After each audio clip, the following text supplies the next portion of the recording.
নমস্কার, story officially চ্যানেলে আপনাদের প্রত্যেককে স্বাগত। আমি আজকে যে আমাদের লক্ষ্য কী হওয়া উচিত, আমাদের প্রত্যেকটা বিষয়ে শ্রেষ্ঠতা অর্জন করা, এটাই হলো সবচেয়ে আমাদের বড় লক্ষ্য হওয়া উচিত। রামচরিত্র মানস সে আমরা মানুষের শ্রেষ্ঠতা অর্জন করাই হলো প্রধান লক্ষ্য। এটা আমাদের শিক্ষা দেয়। যেমন আমি একটা বলছি যে একটা নাটকের মঞ্চ তৈরি করা হলো, কাউকে বলল রাজার অভিনয় করতে হবে, কাউকে বলা হলো যে সেবকের অভিনয় করতে হবে, কাউকে রানী, কাউকে দাসী। এখন ওই মঞ্চে উঠে রাজা যদি সেবকের মতন অভিনয় করে, তাহলে রাজার অভিনয়টাকে কি শ্রেষ্ঠতা বলা চলে? চলে না। যে অভিনয়টা রাজা ভুল অভিনয় করছে, তাকে এতদিন ধরে যা শেখানো হয়েছে, যা রিহার্সাল দেওয়া হয়েছে, কিন্তু রাজা মঞ্চে গিয়ে সে কী করছে, রাজা সেজেগুজে তার মঞ্চে গিয়ে সে একজন সেবকের মতো অভিনয় করছে। আর সেবক সেজে সে রাজার অভিনয় করছে। তাহলে এখানে সেবকও ভুল অভিনয় করছে, রাজাও ভুল অভিনয় করছে, তাই তো? তাই আমাদের জীবনেও প্রত্যেকটা কিন্তু এই রকম অভিনয় আমাদের পালন করে যেতে হয় আমাদের জীবনে। এই পৃথিবীটা যেরকম নাটকের মঞ্চ বললাম, সেরকম এই পৃথিবীটাও হলো একটা রঙ্গমঞ্চ। এই রঙ্গমঞ্চে আমরা একটা শিশুর প্রথমে ভূমিকা পালন করি, তারপরে বালক হই বা বালিকা, তারপর কিশোর বা কিশোরী, তারপরে যুবা বা যুবতী, তারপরে পিতা মাতা, তারপরে দাদু দিদা, যাই হোক এইভাবে আমাদের ভূমিকা পালন করে যেতে হয়। আমরাই একদিন নববধূ হয়ে যাই, আবার শাশুড়ি হয়ে যাই। এরকম ভূমিকা আমাদের প্রত্যেকটা ভূমিকা আমাদের পালন করতে হয়। এই রঙ্গমঞ্চে যখন ভগবান আমাদেরকে পাঠায় এই পৃথিবীতে, তখন ভগবান আমাদেরকে রিহার্সাল দিয়ে পাঠায় যে তোমরা প্রত্যেকটা ভূমিকা শ্রেষ্ঠতা অর্জন করে আবার আমার কাছে ফিরে আসো। আর যদি তোমরা প্রত্যেকটা ভূমিকায় শ্রেষ্ঠতা অর্জন করতে পারো, আমার পথ পরিষ্কার থাকবে আমার কাছে আসার। তোমাদের সমস্ত কর্মই হবে তাহলে সুকর্ম। সমস্ত কর্তব্য তোমরা যদি সঠিকভাবে পালন করো। কিন্তু আমরা এসে এই রঙ্গমঞ্চে পৃথিবীতে এসে আমরা কি করি, আমরা ওই নাটকের মঞ্চের মতন রাজার বেশ ধারণ করে সেবকের অভিনয় করে যাচ্ছি, সেবকের বেশ পোশাক পরে আমরা রাজার মতো ভূমিকা পালন করেছি। কেন? আমাদের লক্ষ্য ঠিক নেই। আমরা রিহার্সাল দিয়ে আসলেও আমরা এখানে এসে সমস্ত কিছু মঞ্চে এসে আমরা সব কিছু ভুলে উলট পালট করে দিই। তাই বলছি, জীবনে শ্রেষ্ঠতা অর্জন করতে গেলে আমাদের কি করতে হবে, যখন আমরা কিশোর বা কিশোরী অবস্থায় থাকি, তখন আমাদের পিতা মাতার প্রতি সম্মান, তাদের আদর্শ, তাদের কথাবার্তা মেনে আমাদের চলা উচিত। সেটাই তখন আমাদের ভূমিকা, এটাই বলে আমাদেরকে এটাই পালন করা উচিত। এটাই আমাদের ওই মঞ্চে গিয়ে অভিনয়টা করতে হয়। কতটা ভালো করা যায়, যতটা ভালো করা যাবে তাহলেই সে শ্রেষ্ঠতা অর্জন করতে পারে সেই অভিনয়ে। তারপর যখন আমরা যুবতী বা যুবক হই, তখন আমাদের কি হয়, সেইভাবে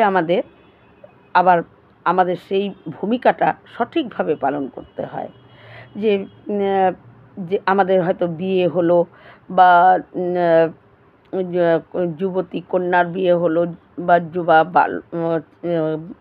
বিয়ে হলো, তখন বিয়ের পর একজন নববধূ যেভাবে ভূমিকা পালন করা দরকার, একজন বিয়ে করলো যে সে হলো ওই যুবা হলো স্বামী, সেই স্বামীর যে কর্তব্য, সেই কর্তব্য তার পালন করা উচিত। তার দায়িত্ব কর্তব্য, একজন স্বামীর যা কর্তব্য সেই কর্তব্য তার পালন করা উচিত। যদি সেই ভূমিকাটা সে সুন্দর করে পালন করে, তাহলে স্বামীর যোগ্যতা বা শ্রেষ্ঠতা সে অর্জন করতে পারে। আবার একজন ওই যুবতী যখন নববধূ হয়, সেও যদি তার কর্তব্যটা পালন করতে পারে, ভূমিকাটা ঠিক মতো পালন করতে পারে, তাহলে সেও শ্রেষ্ঠতা অর্জন করতে পারে। তারপর কি হয়ে যায়, আমরাই আবার মা, আবার পিতামাতা হয়ে যাই। পিতামাতা হলে একজন পিতার ভূমিকা পালন করা তার কর্তব্য, এবং পিতার ভূমিকা যা সেটা তার পালন করা উচিত বা দরকার। যদি সে সঠিকভাবে পিতার ভূমিকা পালন করতে পারে, পিতার ভূমিকায় শ্রেষ্ঠতা সে অর্জন করতে পারে। আবার একজন মা তার ভূমিকা যদি সে পালন করতে পারে, সে তার মার শ্রেষ্ঠতা অর্জন করতে পারে। এরপরে যখন আমাদের পরবর্তী আবার আমরাই যখন একজন দিদা দাদু এরকম হয়ে যাই, তখন আমাদের সেই ভূমিকা পালন করতে হয়। তাই আমাদের এই রঙ্গমঞ্চে প্রত্যেকটা ভূমিকা আমাদের সময় অনুযায়ী কিন্তু ভূমিকার পরিবর্তন হয়ে যায়। প্রত্যেকটা ভূমিকা যদি আমরা সঠিকভাবে পালন করতে পারি, সেই লক্ষ্যটাকে বা অভিনয়টাকে আমরা ঠিকঠাক করতে পারি, তাহলে আমরা শ্রেষ্ঠতা অর্জন করতে পারি। আর এই শ্রেষ্ঠতা অর্জন করাই হলো একটা মানুষের ধর্ম ও কর্তব্য। যে যখন যেই ভূমিকা পালন করছো সেইটা শ্রেষ্ঠতা অর্জন করো, আর সে তাহলেই আদর্শ মানুষ হওয়া যায়, মানুষের একটা বিবেকযুক্ত মানুষ তাহলে হওয়া যায়। তাই শ্রেষ্ঠতা অর্জন আমাদের করা উচিত। যেরকম এখানে এসে যদি আমরা পিতার ভূমিকা পালন করছি, অথচ পিতার যে ভূমিকা, সে ভূমিকাটা আমরা করছি না। পিতা হয়ে গেছি, পিতা সেজে গেছি, কিন্তু পিতার ভূমিকা পালন করছি না, তাহলে কি শ্রেষ্ঠতা অর্জন করা যাবে না? তাহলে তো শ্রেষ্ঠতা অর্জন করা যায় না। তাই শ্রেষ্ঠতা অর্জন যদি না করতে পারি, তাহলে সেই ভূমিকাটা আমার বৃথা গেল, ওটা আমার ব্যর্থতা হয়ে গেল।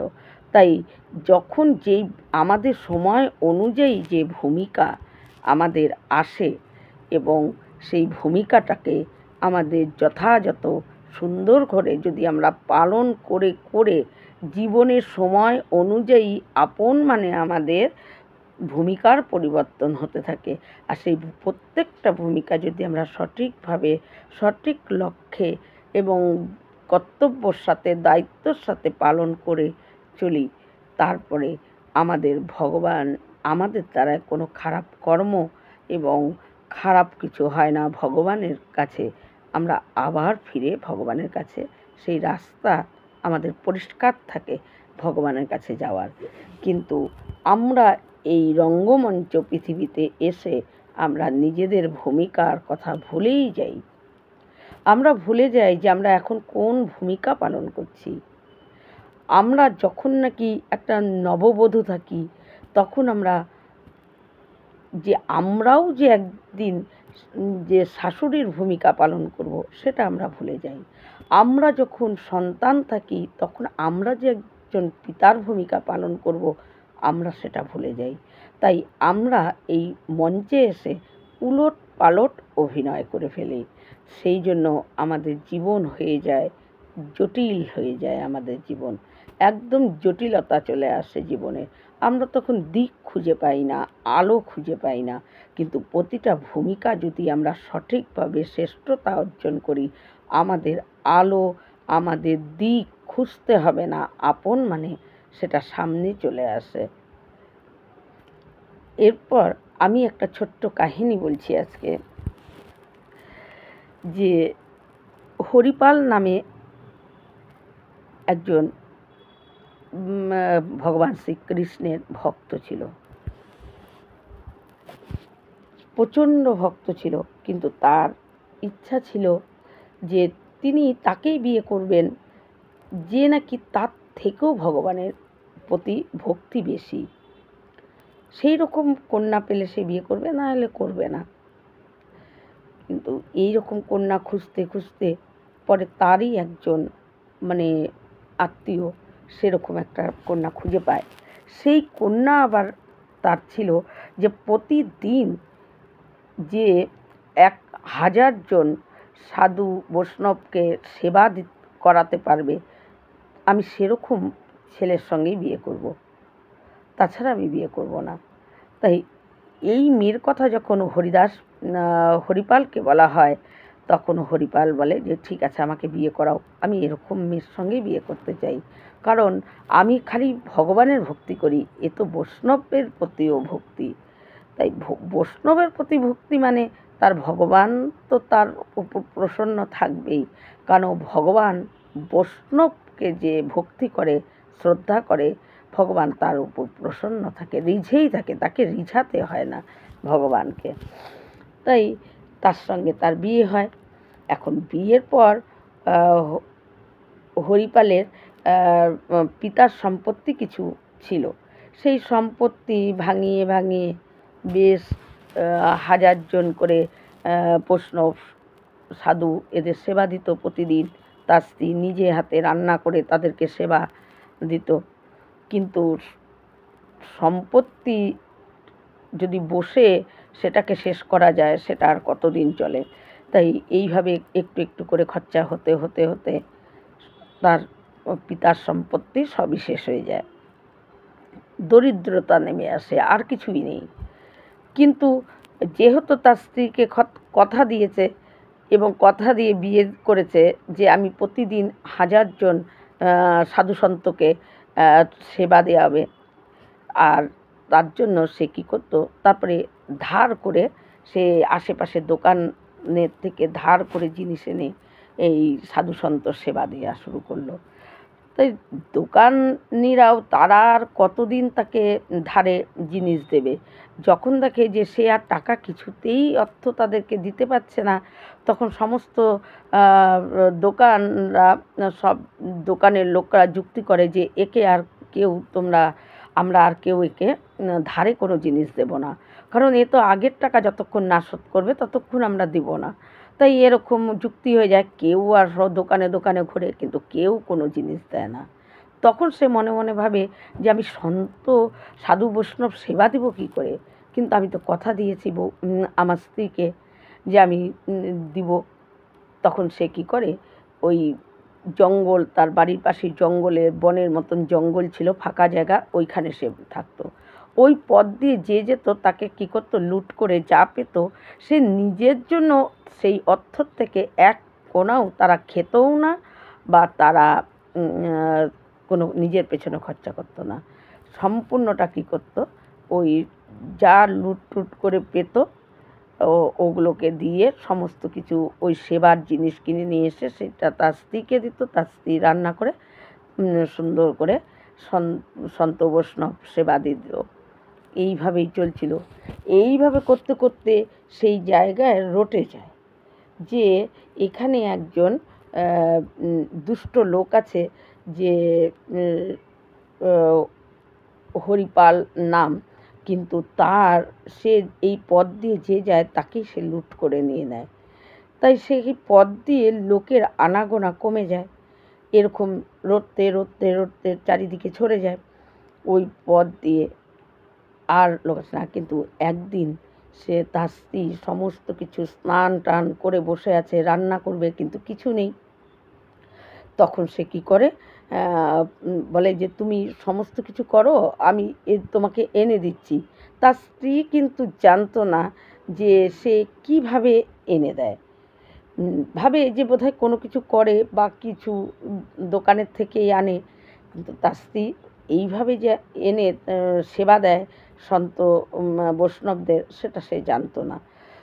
তার স্ত্রী যখন সেই বেলা বয়ে যাচ্ছে, বারবার দেখছে, কিন্তু দেখেই যে তার স্বামী তো আসেই না, কখন রান্না করব, কখন সেবা দেব, সাধু সন্তের কখন সেবা দেব, আর সেবা ছাড়া তো আমি কিছুতেই চলবে না, আমি তো বলেই দিয়েছি, তাই সেবা তো দিতেই হবে, কিন্তু এখনও আসছে না। কিন্তু সেদিন সেই পথে আর কেউ আসে না। সে হরিপাল চুপ করে এক গাছতলায় বসে আছে, যে যদি একজন ধনী লোক টোক কেউ যায় পদ দিয়ে, যাই হোক, তার থেকে সেটাই আমি নিয়ে আমি কিছু সামগ্রী কিনে আমার স্ত্রীকে দিয়ে বলবো যে তুমি সেবা দাও, সেবা দেওয়াও সাধু বৈষ্ণবদের। আমি এই ব্যবস্থাটা অন্তপক্ষে যদি করতে পারি, এই বলে সে মন খারাপ করে বসে আছে। কিন্তু দ্বারকাধীশ সে বুঝতে পারে যে এক নিজেদের পেছনে সে এক পয়সাও খরচা করে না, শুধু সাধু বৈষ্ণবদেরকে সেবা দেওয়ার জন্য সে নিজে এই রকম একটা কাজ করতেও সে নেমে গেছে। একবার চিন্তা করে নেই যে আমার কোনো পাপ বা আমার কোনো খারাপ কর্ম হচ্ছে নাকি, যা হচ্ছে হবে, আমার পাপ হলে হবে, নরকে গেলে যাব, তবু আমি সাধু বৈষ্ণবকে সেবা দেওয়া ছাড়ব না, এটাই তার ইচ্ছা মনের। তাই দ্বারকাধীশ তিনি আর স্থির থাকতে পারেনি। দ্বারকাধীশ প্রচুর অলংকার পরে। তখন রুক্মিণী মা বলে যে প্রভু, আজকে এত অলংকার পরা, এত সাজগোজ করে কোথায়? আমিও যাব। বলে না, তোমার যেতে হবে না। বলে রুক্মিণী খুব জেদ করে যে না প্রভু আমি যাব। তখন বলে তাহলে ঠিক আছে চলো, কিন্তু তোমার যত গয়না আছে তুমি সমস্ত কিছু পরো। রুক্মিণীও যত ভারী ভারী গয়না সমস্ত কিছু পরে, দ্বারকাধীশও সমস্ত কিছু গয়না পরে সেই যে বসে আছে হরিপাল, সেই পদ দিয়ে তারা একজন শেঠ আর একজন শেঠানী, অর্থাৎ মানে ধনী ব্যক্তি তার স্ত্রী, সে যে সাধারণ সে যে তারা আসছে। হরিপাল মনে মনে দূর থেকে দেখে বলে এই যে আসছে, এরা যা পড়ে আছে এদেরটা যদি নিই তাহলে অন্তপক্ষে আমার 10-20 বছর আর কোনো কাউকে লুট করতে হবে না, আমি অনায়াসেই সেবা দিতে পারবো, বাড়িতে বসে বসে আমি সাধু সন্ত সেবা দিতে পারবো। হরিপাল এই ভেবে তাদের কাছে ছুটে যায়, গিয়ে সে ছল করে, বলে যে আপনারা এই পথ দিয়ে যাচ্ছেন, এই জানেন না, এখানে শোনেননি যে এখানে হরিপাল নামে একজন খুব বড় একজন ডাকাত থাকে, সে সমস্ত কিছু লুট করে নিয়ে নেয়, আর আপনারা এত কিছু পড়ে আছেন, আপনাদেরকে তো লুট করে নেবেন। বলে আমরা শুনেছি, কিন্তু পথ তো আর খুঁজে পাই না, তা আমাদের তো ওই শহরের পথে যেতেই হবে, তাই এই পথ ছাড়া আর কোন পথে যাব, আর তো কোনো পথ চেনা নেই। বলে যে আমার এক পথ চেনা আছে, আমি আপনাদেরকে বনের ভিতর দিয়ে একটা পথ আছে যেটা কেউ জানে না, আমি জানি, সেই পথ দিয়ে আপনাদেরকে আমি শহরে উঠিয়ে দিব, কিন্তু আমার সঙ্গে চলেন, আপনারা একা গেলে সব লুট হয়ে যাবে। বলে তাহলে চলো।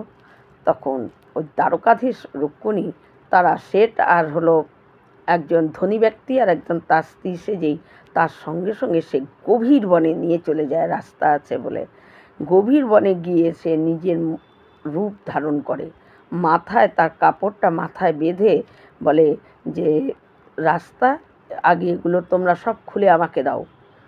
তখন তারা কি করে, রুক্মিণী আর দ্বারকাধীশ সমস্ত খুলে তাকে দেয়, কিন্তু দ্বারকাধীশ সব খুলে দিয়েও হাতের মধ্যে একটা আংটি খুব শক্ত হয়ে টাইট হয়েছিল, কিছুতেই সেটা খোলা যাচ্ছে না।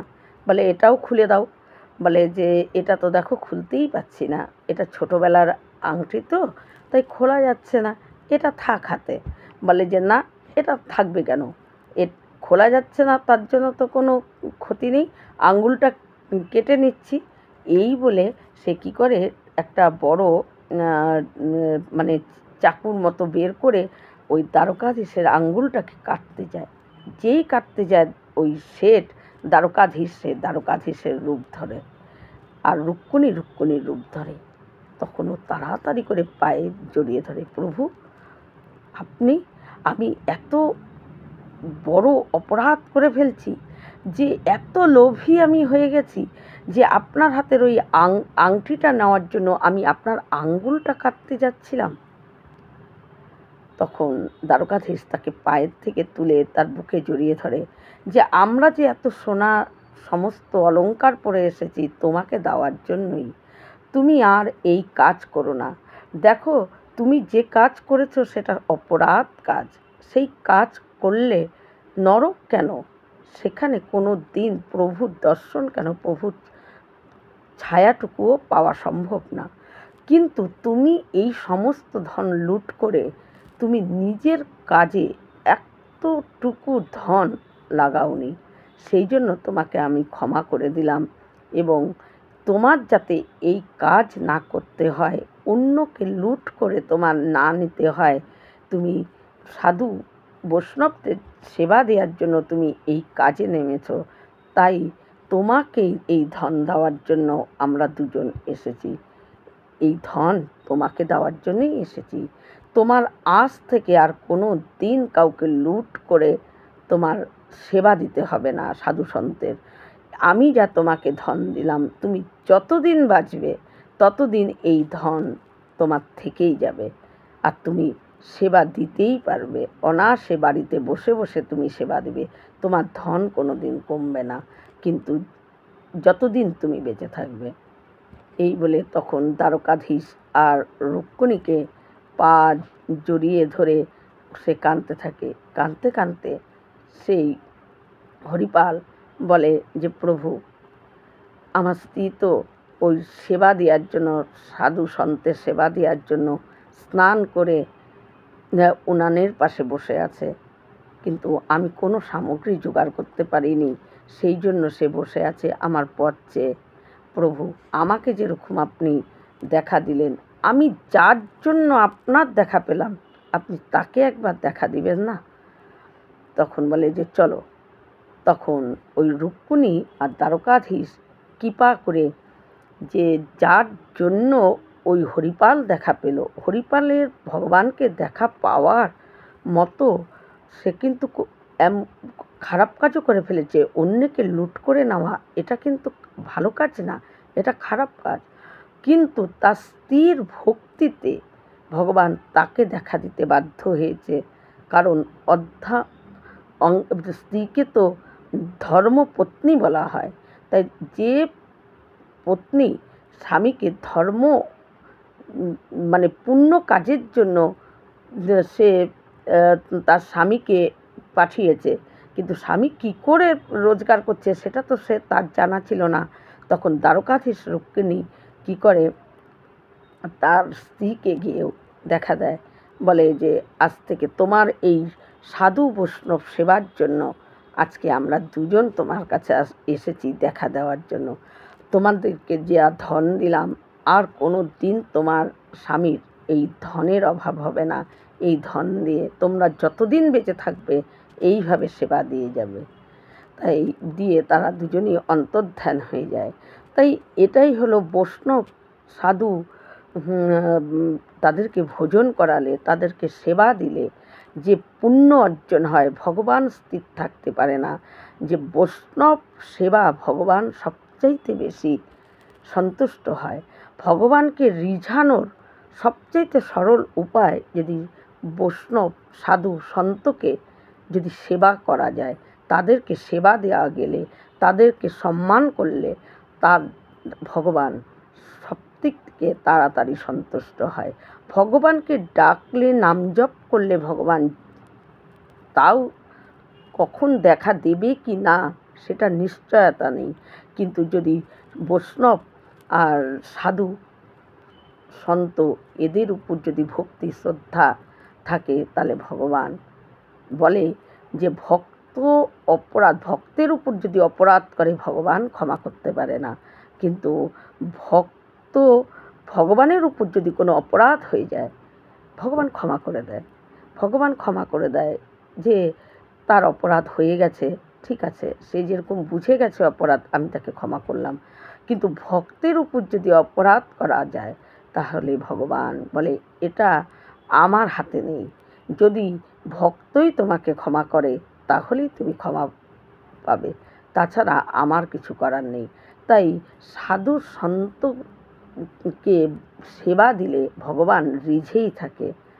তাই ভগবানকে পাওয়ার জন্য সবচেয়ে সহজ উপায় হলো সাধু সন্তের সেবা করা, বৈষ্ণবকে সেবা দেওয়া। এটা হলো সবচেয়ে সহজ উপায়ে ভগবানকে পাওয়ার একটা দৃষ্টান্ত। এই রকম ভিডিও পাওয়ার জন্য আমার চ্যানেলটিকে সাবস্ক্রাইব করবেন। নমস্কার।